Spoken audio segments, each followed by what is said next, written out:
Hello friends, स्वागत है आप सबका हमारे यूट्यूब चैनल एस्पायरेंट पर।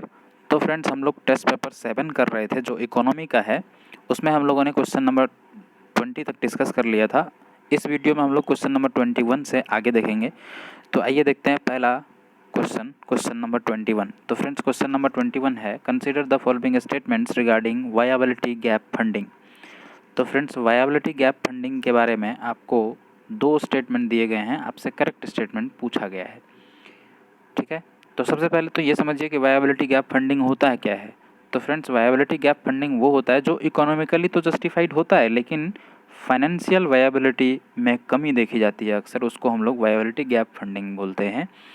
अब आप कहेंगे इकोनॉमिकली जस्टिफाइड क्या होता है, फाइनेंशियल वायबिलिटी क्या होता है, तो आप इसको एक एग्जाम्पल से समझिए। जैसे कोई भी इंफ्रास्ट्रक्चर प्रोजेक्ट है, ठीक है, सपोज एयरपोर्ट या रोड्स कुछ भी बिल्ड होना है, ठीक है, तो उनके लिए जो जितने फंड की रिक्वायरमेंट है दैट इज़ इकोनॉमिकली जस्टिफाइड, ठीक है, लेकिन आपकी कैपेसिटी कितनी है उसमें इन्वेस्ट करने के लिए, दैट इज़ फाइनेंशियल वायबिलिटी।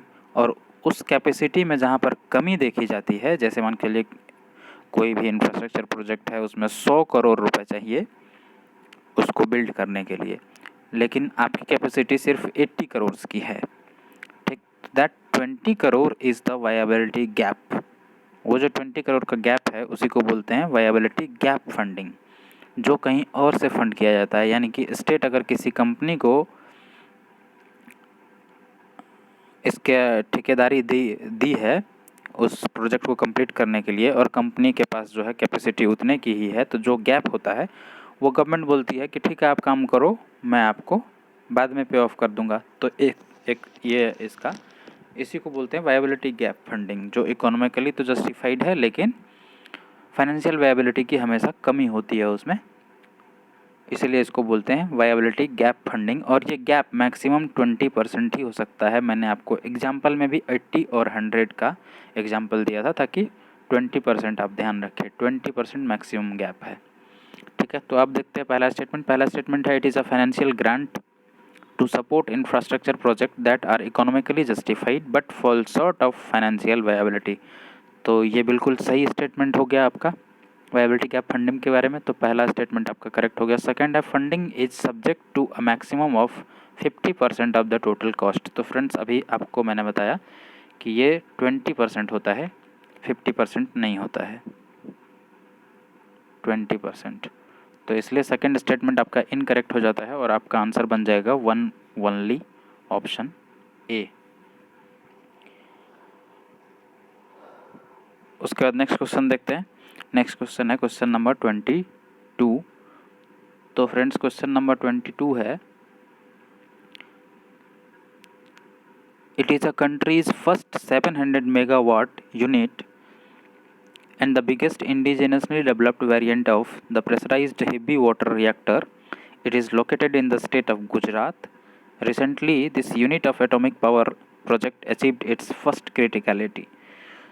तो फ्रेंड्स, ये जो पावर प्रोजेक्ट है, एटॉमिक पावर प्रोजेक्ट 700 मेगावाट का, और इसमें देखिए और भी इम्पोर्टेंट बातें लिखी हुई है कि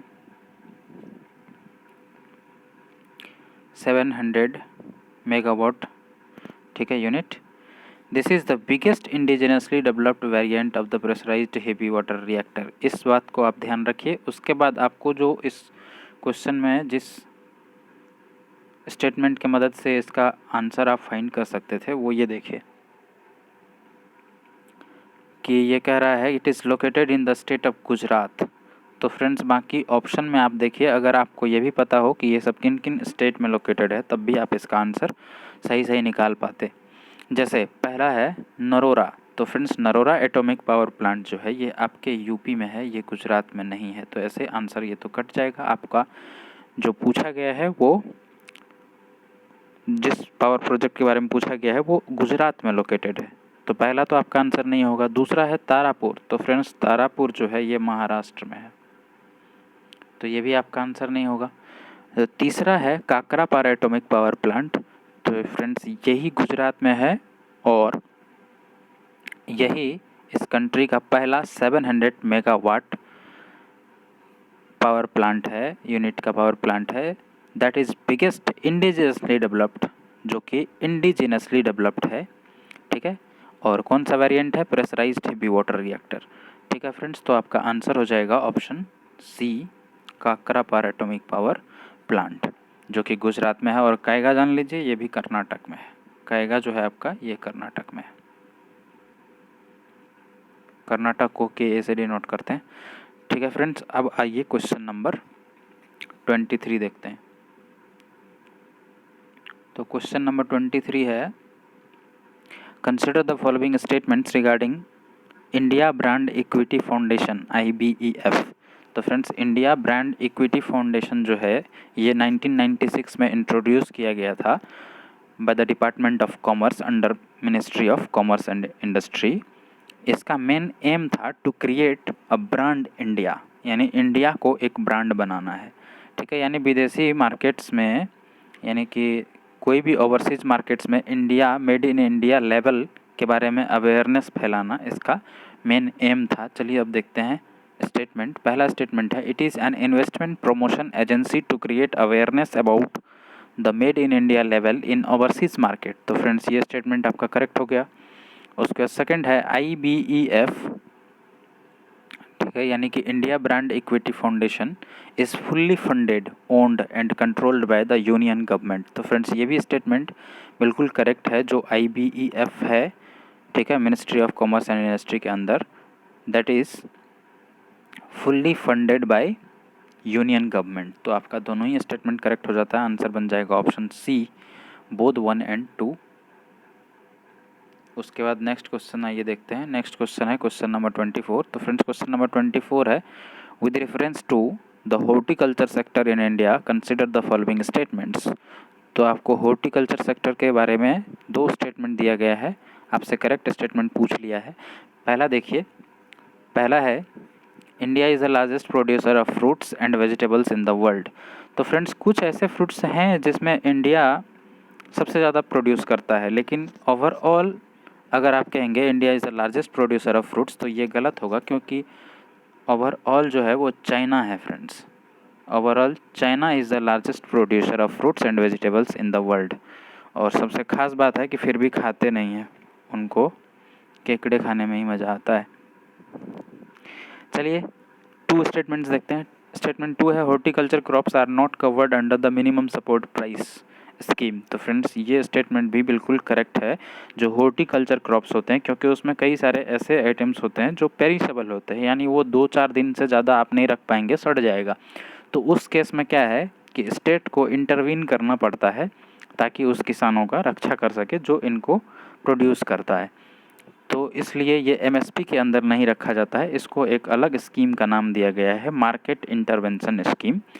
तो सेकंड स्टेटमेंट आपका करेक्ट है, पहला इनकरेक्ट है। पहला इनकरेक्ट क्यों है? क्योंकि इंडिया जो है वो लार्जेस्ट नहीं है, सेकंड लार्जेस्ट बोल सकते हैं। चाइना जो है आपका largest producer of fruits and vegetables in the world है। तो पहला इनकरेक्ट हो गया, सेकंड करेक्ट हो गया। आपसे करेक्ट पूछा था, आंसर बन जाएगा 2 ओनली, ऑप्शन बी। उसके बाद आइए नेक्स्ट क्वेश्चन देखते हैं। नेक्स्ट क्वेश्चन है क्वेश्चन नंबर 25। तो फ्रेंड्स, क्वेश्चन नंबर 25 है, if inflation in country A is higher than in country B and the exchange rate between the 2 countries is fixed. Exchange rate fix कर दिया है और a country में inflation ज़्यादा है, यानी ए कंट्री में महंगाई ज़्यादा है बी के कंपेरिजन में, ठीक है। Which of the following is likely to happen to the trade balance between the 2 countries assuming the initial prices of the basket is same in both the countries, ठीक है। और इनिशियल प्राइसेस को भी आपको same assume करना है दोनों countries में। अब देखिए, अचानक से ए में क्या हो गया, महंगाई बढ़ गया। अब एक बात सोचिए आप कि आप अगर यूपी में रहते हैं, ठीक है, और एक जगह है बी जो दिल्ली है, मान के चलिए यूपी और दिल्ली एग्जांपल ले लेते हैं। एक हो गया यूपी और दिल्ली। अब आप सोचिए कि इनिशियली दोनों जगह के प्राइसेस भी सेम थे, एक्सचेंज रेट यानी सब चीज़ सेम बराबर। अचानक से दिल्ली में क्या हुआ, महंगाई बढ़ गया। तो उस केस में क्या होगा, जो भी यूपी के लोग होंगे वो क्या कोशिश करेंगे कि अपना प्रोडक्ट दिल्ली में आकर के बेचें ताकि महंगा में बिकेगा, उनको काफ़ी फ़ायदा हो जाएगा, क्योंकि वहाँ पर सब चीज़ सेम है, एक्सचेंज रेट भी सेम है। तो उस केस में आप ज़्यादा गेन करेंगे। तो हर कोई क्या चाहेगा कि हम अपना प्रोडक्ट दिल्ली जा कर के बेचें। तो सेम अब आप ए और बी कंट्री को एज्यूम कर लीजिए जहाँ पे यही सेम कंडीशन है, ठीक है। अब क्या हो सकता है, देखिए पहला ऑप्शन है it is favourable for country A to export more goods than country B. तो फ्रेंड्स ये तो इनकरेक्ट हो जाएगा, क्योंकि बी में इसको अपना सामान भेज करके कोई फ़ायदा नहीं होने वाला है, घाटा हो जाएगा। सेकंड है export of country B to country A will increase. तो फ्रेंड्स ये स्टेटमेंट आपका करेक्ट हो गया, क्योंकि बी वाले क्या सोचेंगे कि वहाँ महंगा बिक रहा है, चलो वहाँ बेचते हैं, क्योंकि आपके एक्सचेंज रेट वगैरह सब चीज़ सेम है। ये देखिए, तो ये आपका स्टेटमेंट जो है वो करेक्ट हो जाएगा, आपका आंसर हो गया ऑप्शन बी। अब आइए नेक्स्ट क्वेश्चन देखते हैं। Next question, question number 26। तो फ्रेंड्स क्वेश्चन नंबर 26 है consider the following statements in the context of commercial paper. आपको कमर्शियल पेपर के बारे में दो स्टेटमेंट दिया है, करेक्ट स्टेटमेंट पूछा है। पहला है this are the capital market instrument. तो फ्रेंड्स ये कैपिटल मार्केट इंस्ट्रूमेंट नहीं होता है, कमर्शियल पेपर मार्केट खुद में एक मार्केट है अपना। दिस इज अनसिक्योर्ड मनी इसको बोल सकते हैं, शॉर्ट टर्म लोन के लिए ये सब होता है, कमर्शियल पेपर का इस्तेमाल किया जाता है। तो आपका पहला स्टेटमेंट इनकरेक्ट हो गया। सेकंड है they can be used only by the corporates. तो फ्रेंड्स ये भी स्टेटमेंट इनकरेक्ट है, क्योंकि ये private dealers, all India financial institutions या हर वो कंपनी, कुछ क्राइटेरिया होते हैं उसको फॉलो करने के बाद हर कंपनी इसका इस्तेमाल कर सकती है, इसको इशू कर सकता है। तो इसलिए आपका सेकंड स्टेटमेंट भी इनकरेक्ट हो गया, क्योंकि यहाँ पे लिखा हुआ issued only by the corporates. तो सिर्फ कॉरपोरेट्स के द्वारा नहीं, बल्कि कई ऐसे प्राइवेट डीलर्स भी हैं जिनके द्वारा ये जारी किया जाता है। तो आपका सेकंड स्टेटमेंट भी इनकरेक्ट हो गया, फर्स्ट भी इनकरेक्ट हो गया। आपसे करेक्ट पूछा था, आपका आंसर बन जाएगा नाइदर 1 नॉर 2 ऑप्शन डी। उसके बाद आइए नेक्स्ट क्वेश्चन देखते हैं। नेक्स्ट क्वेश्चन है क्वेश्चन नंबर 27। तो फ्रेंड्स क्वेश्चन नंबर 27 है with reference to the management of the exchange rate system in India, consider the following statements। तो एक्सचेंज रेट मैनेजमेंट के बारे में आपको दो स्टेटमेंट दिए गए हैं। पहला स्टेटमेंट देखिए, आपसे करेक्ट पूछा गया है। पहला स्टेटमेंट है the post independence the Indian rupee was pegged to the pound sterling due to its historical links with the Britain. कह रहे हैं कि चूंकि इंडिया का हिस्टोरिकल लिंक्स है ब्रिटेन के साथ, इसलिए जो इंडियन रूपी है उसको, जो ब्रिटेन का करेंसी है पाउंड स्टर्लिंग, उसके साथ मतलब उससे आंका गया है। ठीक है फ्रेंड्स, तो ऐसा बिल्कुल भी नहीं है। इंडिया का जो करेंसी है वो इंडिया के इकोनॉमिक स्थिति के हिसाब से, ठीक है, उसको मतलब आंका गया है। ये जो स्टेटमेंट है आपका ये इनकरेक्ट हो जाएगा। और सेकंड है at present the dirty floating exchange rate is being followed in India. तो फ्रेंड्स ये स्टेटमेंट बिल्कुल करेक्ट है। डर्टी फ्लोटिंग वो होता है जो मैनेज्ड फ्लोटिंग और फ्लेक्सिबल फ्लोटिंग दोनों का, यानी फिक्स्ड फ्लोटिंग और फ्लेक्सिबल फ्लोटिंग दोनों का मिक्सचर होता है, उसको डर्टी फ्लोटिंग बोलते हैं। ठीक है तो आपका सेकंड स्टेटमेंट करेक्ट हो जाएगा और पहला स्टेटमेंट इनकरेक्ट हो जाएगा। तो आंसर हो जाएगा बी ऑप्शन 2 ओनली। उसके बाद आइए नेक्स्ट क्वेश्चन देखते हैं, क्वेश्चन नंबर 28। तो फ्रेंड्स क्वेश्चन नंबर 28 है कंसिडर द फॉलोइंग स्टेटमेंट्स। आपको दो स्टेटमेंट दिए गए हैं, आपसे करेक्ट पूछा है। पहला स्टेटमेंट देखिए, पहला स्टेटमेंट है nominal GDP is calculated based on the current prevailing prices while the real GDP is calculated based on a constant set of prices. तो फ्रेंड्स ये स्टेटमेंट बिल्कुल सही है, क्योंकि नॉमिनल जीडीपी जो है वो आपके करंट प्राइसेस पर डिटरमाइन किया जाता है, कैलकुलेट किया जाता है, और जो रियल जीडीपी है वो बेस ईयर प्राइस पे कैलकुलेट किया जाता है, जो कि कांस्टेंट प्राइस होता है। और अभी बेस ईयर क्या है, अभी बेस ईयर 2011-12 है। पहले 2004 था, जिसको 2017 में चेंज करके 11-12 कर दिया गया है। तो अभी जो आपका बेस ईयर है, यानी अगर आज के दिन में जो जीडीपी कैलकुलेट किया जाता है फ्रेंड्स, उसमें जो कांस्टेंट प्राइस यूज किया जाता है वो प्राइस कौन सा लिया जाता है, जो प्राइस 2011-12 के टाइम में मार्केट की थी। ठीक है, और नॉमिनल जीडीपी कैलकुलेट करेंगे तो अभी करंट का प्राइस लेंगे जो अभी चल रहा है। तो पहला स्टेटमेंट आपका करेक्ट हो जाता है। सेकंड है the nominal GDP of a country is always greater than it's real GDP. तो फ्रेंड्स ये इनकरेक्ट हो जाएगा, क्योंकि कई बार क्या है कि हमेशा इकोनॉमी महंगाई तो नहीं बढ़ती है, क्योंकि नॉमिनल जीडीपी में आपका करंट प्राइस लेते हैं, और करंट प्राइस कई बार क्या है कि जैसे महंगाई बढ़ जाता है इकोनॉमी का, तो उसको इंक्लूड इसमें किया जाएगा, क्योंकि इसमें करंट प्राइस लेते हैं।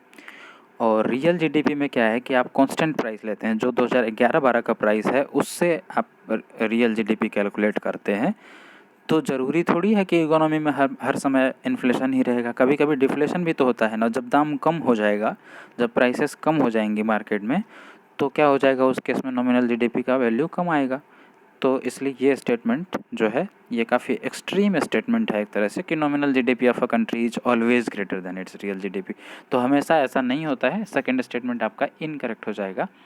तो पहला क्या था, पहला करेक्ट था, सेकंड इनकरेक्ट है। करेक्ट ही पूछा है आपसे, तो आंसर हो जाएगा ऑप्शन ए 1 ओनली। उसके बाद आइए नेक्स्ट क्वेश्चन देखते हैं। नेक्स्ट क्वेश्चन है question number 29। Gross national product is obtained from the gross domestic product bye adjusting it for, यानी कि जीडीपी में क्या एडजस्ट करेंगे, मतलब या क्या ऐड या सब्ट्रैक्ट करेंगे तो हमको जीएनपी मिलेगा। तो फ्रेंड्स, सबसे पहले जीडीपी और जीएनपी में रिलेशन समझिए कि जो जीडीपी है उसमें हम लोग बाउंड्री देखते हैं, यानी कि total value of the finished goods और services within the boundary. अगर अपने बाउंड्री के अंदर जो भी गुड्स और सर्विसेज, जो फिनिश्ड गुड्स और सर्विसेज है, उसका जो टोटल वैल्यू होगा उसको हम लोग जीडीपी बोलते हैं। ठीक है फ्रेंड्स। और जो जीएनपी होता है, यानी उसमें हम लोग ये नहीं देखते हैं कि आप कहाँ से हैं, ठीक है, ये नहीं देखते हैं। जीडीपी में हमारे यहाँ प्रोड्यूस हो रहा है, हम जीडीपी में कैलकुलेट करेंगे, ठीक है। लेकिन जीएनपी में क्या है कि ये देखते हैं कि ऑल, मतलब total value of finished goods and services by the nationals, यानी कि अपने यहाँ का सिटीजन चाहे पूरे वर्ल्ड में कहीं भी काम कर रहा हो, कहीं पर भी प्रोड्यूस किया गया अपने कंट्री के सिटीजन्स के द्वारा, तो उनको भी हम लोग जीएनपी में कैलकुलेट करेंगे। और दूसरे देश का कोई अगर अपने यहाँ कर रहा है, अपने यहाँ, तो उनका जो वैल्यू है उसको हम लोग अपने जीएनपी से बाहर निकाल देंगे, क्योंकि वो बाहर चला जाएगा। यानी कुल मिला के जो अपने यहाँ रुकता है उसको हम लोग जीएनपी में कैलकुलेट करते हैं। जैसे ये देखिए कि जैसे मान के चलिए कि अपने यहाँ का कुछ लोग यूएसए में काम करता है, वहाँ से पैसा इंडिया भेजता है, ठीक है। तो वो क्या हो गया, इनकम फ्रॉम एब्रोड, ठीक है। तो इनकम फ्रॉम एब्रोड जो है उसको हम लोग ऐड करेंगे, ठीक है। अब देखिए, अब क्या है कि कुछ ऐसे लोग भी हैं बाहरी जो अपने यहाँ भी काम करते हैं, कुछ यूएसए के या कुछ मान के लिए साउथ अफ्रीका के लोग यहाँ दिल्ली में रह के काम करते हैं, कुछ रसिया के लोग यहाँ रह के काम करते हैं। तो वो जो यहाँ से काम करते हैं तो उनका जो टोटल वैल्यू है उस वो तो क्योंकि चला जाएगा उनके यहाँ, तो उसको हम लोग क्या करेंगे, सब्ट्रैक्ट करेंगे। और जो नेट फैक्टर इनकम होगा, यानी वो चाहे प्लस में हो चाहे माइनस में हो, उसको हम लोग जीडीपी में ऐड करेंगे, दैट इज़ जीएनपी। यानी आप सिंपल ऐसे लिख सकते हैं कि GNP equals to GDP plus NFI ए।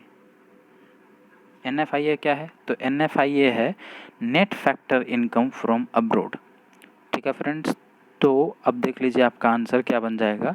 तो आपको जीएनपी पूछा गया था कि जीडीपी में क्या एडजस्ट करेंगे, तो जीएनपी मिलेगा। तो फ्रेंड्स, जीडीपी में net factor income from abroad add करेंगे तो हमें जीएनपी प्राप्त होगा। आपका आंसर बन जाता है ऑप्शन डी, देखिए, net factor income from abroad, ठीक है। उसके बाद आइए नेक्स्ट क्वेश्चन देखते हैं। Next question, question number 30। तो फ्रेंड्स, क्वेश्चन नंबर 30 है, कंसिडर द फॉलोइंग स्टेटमेंट्स। पहला स्टेटमेंट है, the constitution of India mandates that the budget must distinguish expenditure on the revenue account from the other expenditure. तो friends, revenue account पे जो expenditure होगा, ठीक है, ये देखिए, सबसे पहली बात तो ये देखिए आप कि अपने संविधान के आर्टिकल 112 में एनुअल फाइनेंशियल स्टेटमेंट, बजट के जगह पर आर्टिकल 112 में बजट जो है उस शब्द का इस्तेमाल नहीं किया गया है, बजट के जगह पर एनुअल फाइनेंशियल स्टेटमेंट का इस्तेमाल किया गया है और उसमें ये साफ साफ लिखा गया है, उसमें ये साफ साफ लिखा हुआ है कि बजट में रेवेन्यू अकाउंट पर जो एक्सपेंडिचर होगा, रेवेन्यू अकाउंट पे होने वाला एक्सपेंडिचर को अदर एक्सपेंडिचर से अलग रखिए, उसको आप मिक्स मत करिए। ठीक है फ्रेंड्स, तो ये स्टेटमेंट आपका, तो इसके हिसाब से आपका पहला स्टेटमेंट जो है वो करेक्ट हो गया। और सेकंड स्टेटमेंट देखिए, सेकंड स्टेटमेंट है both centres and states can incur external debit against the consolidated fund of India. तो friends, consolidated fund of India जो है वो सिर्फ सेंट्रल के लिए सिक्योरिटी हो सकता है, स्टेट का जो है वो कंसोलिडेटेड फंड ऑफ स्टेट के द्वारा किया जाता है। तो इसलिए आपका सेकंड स्टेटमेंट जो है वो इनकरेक्ट हो जाता है। आपका आंसर बन जाएगा ओनली ऑप्शन ए। उसके बाद आइए नेक्स्ट क्वेश्चन देखते हैं, क्वेश्चन नंबर 31। तो फ्रेंड्स, क्वेश्चन नंबर 31 है with reference to medicines patent pool, medicines patent pool consider the following statement. तो फ्रेंड्स, मेडिसिन पेटेंट पूल के बारे में आपको दो स्टेटमेंट दिए गए हैं, करेक्ट पूछा गया है। पहला है it is a United Nation backed public health organisation. तो फ्रेंड्स, ये स्टेटमेंट बिल्कुल सही है कि जो मेडिसिन्स पेटेंट पूल है ये यूनाइटेड नेशंस के द्वारा समर्थन प्राप्त ये एक ऑर्गेनाइजेशन है, पब्लिक हेल्थ ऑर्गेनाइजेशन है। और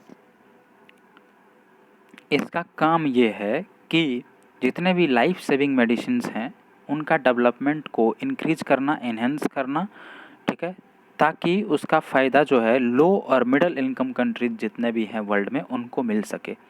ठीक है, तो इस हिसाब से आपके दोनों ही स्टेटमेंट करेक्ट हो गए। देखिए, it is United Nation backed public health organisation, तो ये तो आपका सही है ही, क्योंकि ये जो पब्लिक हेल्थ ऑर्गेनाइजेशन है मेडिसिन पेटेंट पूल, इसको यूनाइटेड नेशन के द्वारा समर्थित है ये ऑर्गेनाइजेशन। और second, it works to increase access and facilitate the development of life saving medicines for low and middle income countries. तो इसलिए आपका ये भी स्टेटमेंट क्या हो गया, करेक्ट हो गया। तो आपका आंसर बन जाएगा ऑप्शन सी, बोथ 1 और 2। उसके बाद आइए नेक्स्ट क्वेश्चन देखते हैं, क्वेश्चन नंबर 32। तो फ्रेंड्स, क्वेश्चन नंबर 32 है with reference to corporate social responsibility consider the following statements. Corporate social responsibility यानी CSR के बारे में आपको दो स्टेटमेंट दिए हैं, करेक्ट पूछा है। तो फ्रेंड्स, सबसे पहले तो CSR के बारे में आप जान लीजिए कि इंडिया पहली ऐसी कंट्री है, इंडिया पहली ऐसी कंट्री है जिन्होंने CSR यानी कॉरपोरेट सोशल रिस्पॉन्सिबिलिटी को एक स्टैट्यूटरी लायबिलिटी बना दिया है under the companies act 2013, company act 2013 के तहत। ठीक है फ्रेंड्स, ये हर कंपनी की एक स्टैट्यूटरी लायबिलिटी हो जाता है कि you have to create a CSR committee. अब देखिए, इसका जो है वो क्राइटेरिया क्या है वो देख लीजिए कि इसमें गवर्नमेंट जो है वो अगर कोई भी कंट्री जिसका वर्थ 500 करोड़ या उससे ऊपर है, यानी every company whose net worth is greater than और इक्वल टू 500 करोड़, या टर्नओवर 1000 करोड़ या उसके ऊपर है, या अगर उसका एनुअल प्रॉफिट 5 करोड़ या उससे ऊपर है, तो उसको एक CSR कमेटी का गठन करना होगा। और वो अपने 3 साल में एनुअली जितना उसका इनकम होता है, प्रॉफिट होता है, वो अपने 3 साल के एवरेज का 2% जो है स्पेंड करेगा थ्रू CSR कमेटी। ये जो है उसका स्टैट्यूटरी लायबिलिटी बना दिया गया है भारत सरकार के द्वारा अंडर द कंपनीज एक्ट 2013। तो ये बहुत ही महत्वपूर्ण है, ये बल्कि और भी कंट्रीज़ को, मतलब सारे ही कंट्रीज़ को करना चाहिए। इंडिया लेकिन ऐसा पहला देश बना है जिन्होंने ये चीज़ लागू करी है। तो फ्रेंड्स, अब देखिए स्टेटमेंट, पहला स्टेटमेंट है CSR spending is applicable to companies incorporated in India as well as foreign company having its office in India. तो फ्रेंड्स, ये सब पे लागू होता है, तो इसलिए पहला स्टेटमेंट बिल्कुल करेक्ट है। सेकंड स्टेटमेंट है India is the first country to have made CSR a statutory liability for the corporate entities. तो फ्रेंड्स, ये भी स्टेटमेंट आपका बिल्कुल करेक्ट हो गया। तो आपके आंसर बन जाएंगे ऑप्शन सी, बोथ 1 और 2। उसके बाद आइए नेक्स्ट क्वेश्चन देखते हैं। नेक्स्ट क्वेश्चन है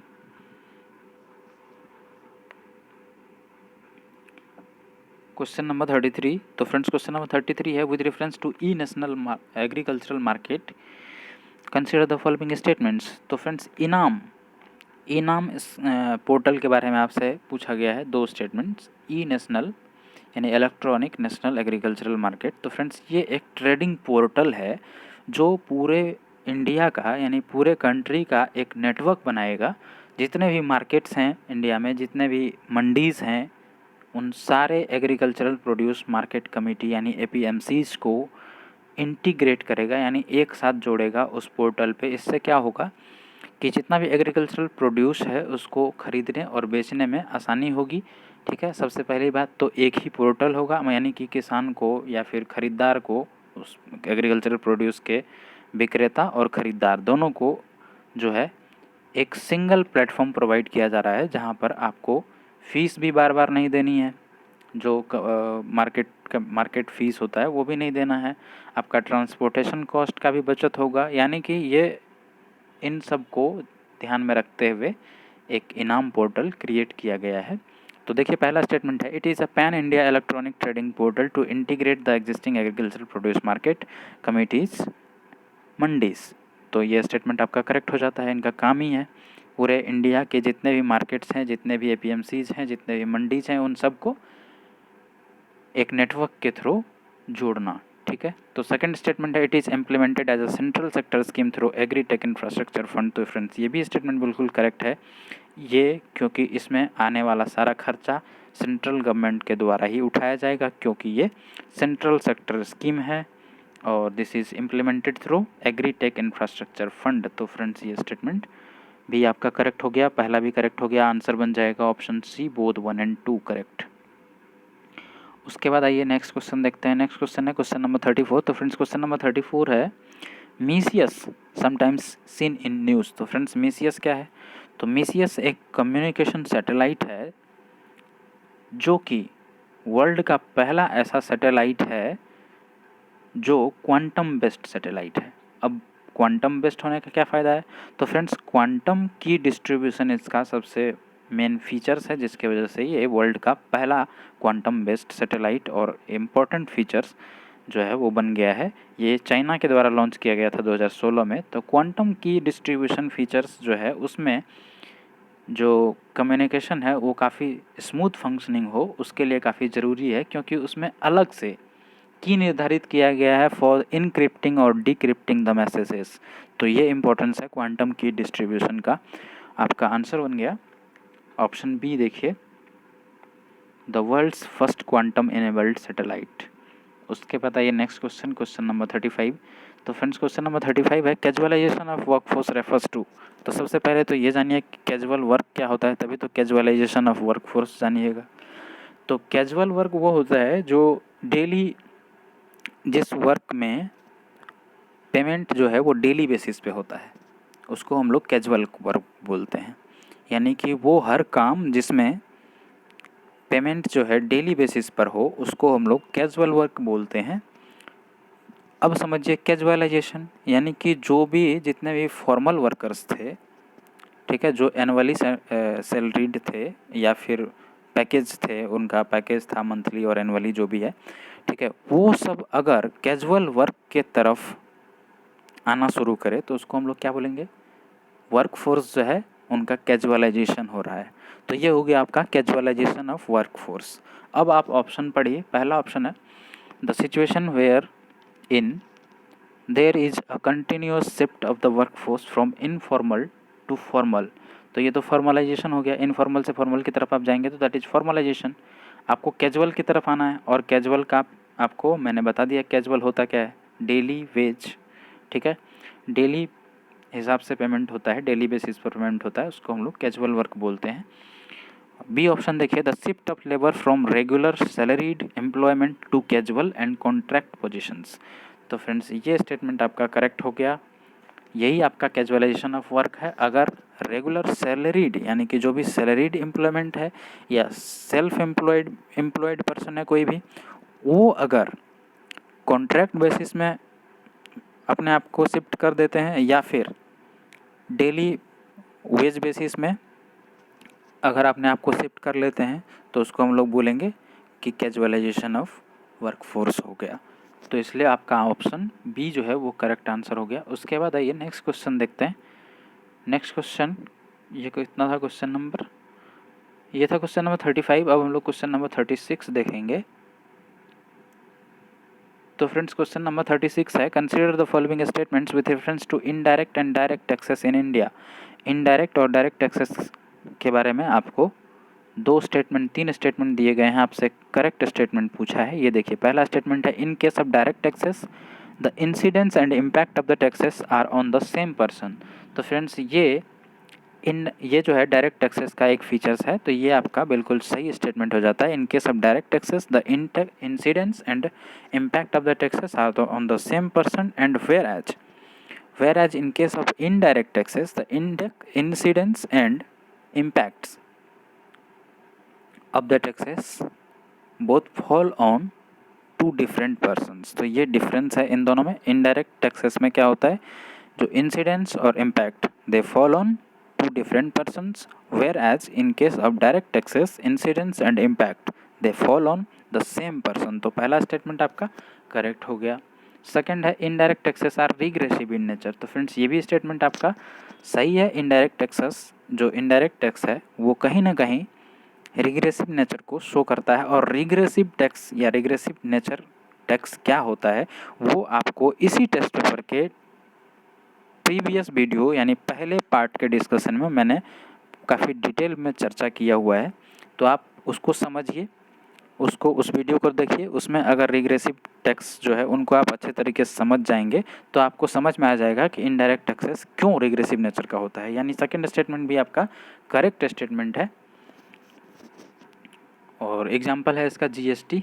आप पहला वीडियो देखिए, उससे रिग्रेसिव समझ करके आइए, फिर आपको ये स्टेटमेंट बहुत अच्छे तरीके से समझ में आ जाएगा कि क्यों सही है। उसके बाद थर्ड देखिए, थर्ड है, while income tax is a type of direct tax, corporate tax is a type of indirect tax. तो फ्रेंड्स ये स्टेटमेंट जो है वो आपका इनकरेक्ट है, क्योंकि इनकम टैक्स जो है वो भी डायरेक्ट टैक्स है और कॉर्पोरेट टैक्स जो है वो भी डायरेक्ट टैक्स है। तो इसलिए आपका ये देखिए, यहाँ पे इनडायरेक्ट नहीं होगा, यहाँ पे डायरेक्ट होगा। तो आपका आंसर बन जाएगा 1 और 2 ऑप्शन सी आपका करेक्ट आंसर हो गया।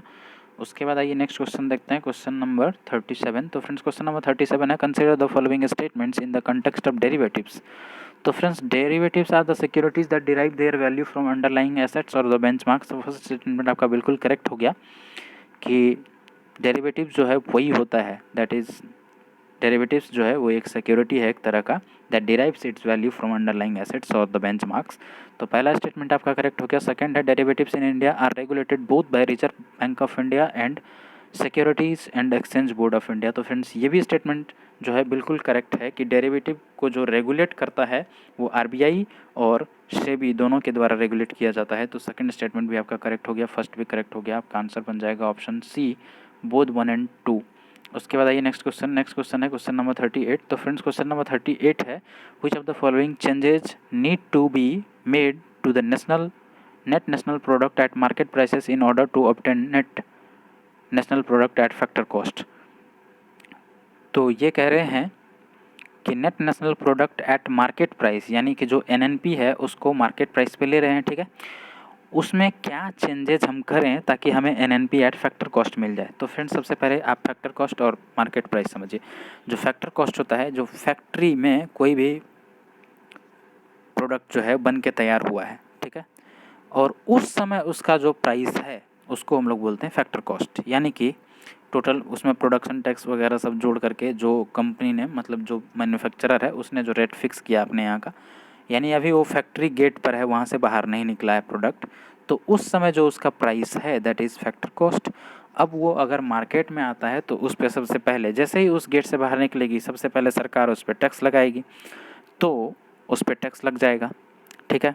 अब टैक्स लगने के बाद जो दाम हुआ, ठीक है, अब सरकार को लग रहा है कि अरे ये तो थोड़ा ज़्यादा महंगा हो गया, चलो ऐसा करते हैं, कंपनी को फिर वो बोलती है, सरकार गवर्नमेंट बोलती है कि ऐसा करो, तुम इसको 2 रुपये और कम कर दो, हम तुम्हें 2 रुपये सब्सिडी देते हैं, ठीक है। तो सब्सिडी उसमें से माइनस हो जाएगा, यानी इनडायरेक्ट टैक्स जो है फैक्टर कॉस्ट में जब ऐड करते हैं और सब्सिडी माइनस करते हैं तो आपका बनता है मार्केट प्राइस। ये देखिए मैं लिख देता हूँ यहाँ पे, इसको मार्केट प्राइस को लिखते हैं MP। मार्केट प्राइस जो है वो होता है आपका factor cost plus indirect tax, ठीक है, माइनस सब्सिडी। ठीक है फ्रेंड्स, तो NNP एट प्रोडक्ट आप इससे समझ सकते हैं। NNP एट, जो NNP है net national product at market price, ठीक है, आप यहाँ पे NNP लिख लीजिए, NNP, ठीक है। तो आपका ये जो NNP एट मार्केट प्राइस होगा तो वो हो जाएगा NNP eight factor cost plus NNP पर जो इनकम टैक्स लगा है वो, ठीक है, इनडायरेक्ट टैक्स लगा है वो, उसके बाद उसमें से जो गवर्नमेंट के द्वारा सब्सिडी प्रोवाइड किया जाता है वो उसमें से डिडक्ट हो जाएगा। ठीक है, तो ये आपका NNP एट मार्केट प्राइस हो गया। अब आपको कह रहा है कि NNP एट मार्केट, अब आपको कह रहा है ये कि इसमें NNP एट मार्केट प्राइस में क्या चेंज किया जाए ताकि आपको फैक्टर कॉस्ट प्राप्त हो जाए। तो फ्रेंड्स, फैक्टर कॉस्ट में जो आपने ऐड किया था उसको आप सब्ट्रैक्ट कर दीजिए, जो आपने सब्ट्रैक्ट किया था उसको आप ऐड कर दीजिए, सिंपल। तो आपका NNP एट फैक्टर कॉस्ट निकल जाएगा। यानी NNP एट फैक्टर कॉस्ट अगर आपको मार्केट प्राइस से जाना है तो आप इनडायरेक्ट टैक्स को क्या करेंगे, घटा देंगे, और सब्सिडी को क्या करेंगे, ऐड कर देंगे। ठीक है, तो आपका इसमें देख लीजिए ऑप्शन पहला है ऐड इनडायरेक्ट टैक्सेस। तो फ्रेंड्स वो तो मार्केट प्राइस के में जब जाएंगे तब ऐड करेंगे, आपको फैक्टर कॉस्ट पे आना है यानी डिडक्ट करना है। बी ऑप्शन देखिए, डिडक्ट इनडायरेक्ट टैक्सेस, ये तो सही है। एंड सब्सिडीज, तो फ्रेंड्स सब्सिडीज भी डिडक्ट नहीं कर देंगे, सब्सिडी को ऐड करेंगे, क्योंकि मार्केट प्राइस पे जाने के लिए हम लोगों ने सब्सिडी को माइनस किया था। अब वापस उस पे आ रहे हैं तो उसमें क्या करेंगे, जितना माइनस किया था उतना प्लस करेंगे। ठीक है, तो इसलिए आपका आंसर बन जाएगा ऑप्शन डी। देखिए, deduct indirect taxes and add subsidies, तो इसलिए आपका आंसर हो गया ऑप्शन डी। उसके बाद आइए नेक्स्ट क्वेश्चन, ये वीडियो भी लंबा हो गया। नेक्स्ट क्वेश्चन है क्वेश्चन नंबर 39। तो फ्रेंड्स क्वेश्चन नंबर 39 है, when the government increases spending by borrowing today which will be repaid by taxes in the future, it will have the same impact on the economy as an increase in the government expenditure that is financed by a tax increase today. Effectively, the taxation and borrowing are equivalent means of the financing the expenditure of the government, which of the following is the best described in the passage given above. तो friends ये सबसे पहले तो passage समझिए आप क्या कह रहा है, फिर मैं आपको बताता हूँ कि ये किसके द्वारा कहा गया है। तो फ्रेंड्स ये पैसेज कह रहा है कि गवर्नमेंट जो है आज अपना खर्च बढ़ा देती है उधार लेकर के, जिसको वो फ्यूचर में टैक्स बढ़ा करके चुका देगी। यानी जो आज खर्च करने के लिए गवर्नमेंट ने उधार लिया है उस पैसे को फ्यूचर में टैक्स कलेक्ट करके या टैक्स को इंक्रीज करके उस उधार को चुकाएगी। तो ये एक इकोनॉमिस्ट थे रिकार्डियन। तो फ्रेंड्स रिकार्डियन साहब ने अपने इक्विवेलेंस थ्योरी में ये कहा था कि इकोनॉमी पर इसका जो प्रभाव है वो एकदम सेम उसी तरह का होता है जैसा आप आज टैक्स बढ़ा दीजिए, ठीक है, आज जो आपको जो जितना भी एक्सपेंडिचर के लिए ज़रूरत है आप आज टैक्स बढ़ा दीजिए और खर्च कर लीजिए। ठीक है, इसका जो इम्पैक्ट होता है वही सेम इम्पैक्ट उस पर भी पड़ता है जब आप आज उधार लेकर के, ठीक है, और खर्च करते हैं, बाद में उसको टैक्स बढ़ा करके पे करते हैं। यानी कि both have the same impact on the economy. तो ये कौन कहा था, रिकार्डियन इक्विवेलेंस। ठीक है, रिकार्डियन इक्विवेलेंस प्रिंसिपल, यानी रिकार्डियन साहब ने अपने इक्विवेलेंस प्रिंसिपल में ये बात कही थी।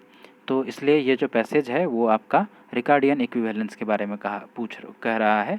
तो आपका आंसर हो जाएगा ऑप्शन डी। उसके बाद है क्वेश्चन नंबर 40। तो फ्रेंड्स क्वेश्चन नंबर 40 है, कंसिडर द फॉलोइंग स्टेटमेंट्स। पहला स्टेटमेंट है the General Agreement on Tariffs and Trade was replaced by WTO organisation. तो फ्रेंड्स ये स्टेटमेंट बिल्कुल करेक्ट है कि जो GATT होता था पहले, जिसको इस्टेब्लिश किया गया था 1 जनवरी 1948 में या 1948 में ये इस्टेब्लिश हुआ था, GATT general Agreement on tariff and trade. ठीक है, उसको 1 जनवरी 1995 यानी 47 साल के बाद WTO वर्ल्ड ट्रेड ऑर्गेनाइजेशन से रिप्लेस कर दिया गया। तो ये स्टेटमेंट बिल्कुल सही है। Second statement, GATT mainly dealt with trade in goods the WTO and it's agreement also cover the trade in services and intellectual property. तो फ्रेंड्स ये स्टेटमेंट आपका बिल्कुल, ये भी स्टेटमेंट जो है आपका बिल्कुल करेक्ट है, क्योंकि जो GATT था वो सिर्फ जो है उसका देखिए ना फुल फॉर्म ही है general Agreement on tariff and trade, उनको सिर्फ जो है ट्रेड इन गुड्स से मतलब होता था। जबकि अभी जो आपका WTO बनाया गया है 1995 में, उनका काम सर्विसेज और इंटेलेक्चुअल प्रॉपर्टी को भी डील करना है। तो आपका दोनों ही स्टेटमेंट जो है वो करेक्ट हो जाता है, आपका आंसर बन जाएगा ऑप्शन सी। तो फ्रेंड्स ये भी वीडियो लंबा जा रहा था, इसलिए थोड़ा स्पीड में मैंने पढ़ दिया, ठीक है। इसके बाद नेक्स्ट वीडियो में हम लोग क्वेश्चन नंबर 41 से क्वेश्चन नंबर 60 करेंगे। इस टेस्ट पेपर का 5 पार्ट होगा, 20-20 क्वेश्चन का। तो अगर आपको अच्छा लगता है, आपको इस डिस्कशन से कुछ फ़ायदा मिलता है, कुछ सीखने को मिलता है, तो हमारा चैनल ज़रूर सब्सक्राइब करिए फ्रेंड्स, ठीक है। धन्यवाद।